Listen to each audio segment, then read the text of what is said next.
Programación de algoritmos con Python. Es un libro que se centra en enseñar a los lectores cómo diseñar e implementar algoritmos eficientes en Python. Se aborda desde los conceptos básicos hasta técnicas avanzadas de programación, incluyendo estructuras de datos y algoritmos de búsqueda y ordenamiento. Además, se proporcionan ejemplos y problemas prácticos para ayudar a los lectores a comprender cómo aplicar los conceptos aprendidos en la resolución de problemas reales. En resumen, este libro es una guía completa para aquellos que quieran aprender a programar algoritmos en Python de manera efectiva y eficiente.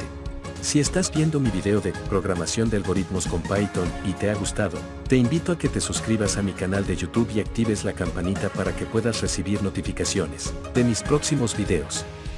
Me encanta compartir mis conocimientos de programación y tecnología y estaría encantado de seguir haciéndolo contigo. Únete a mi comunidad de programadores y juntos aprendamos más sobre Python y otras tecnologías. Además, te ofrezco un enlace para que adquieras tu propio libro a un precio especial.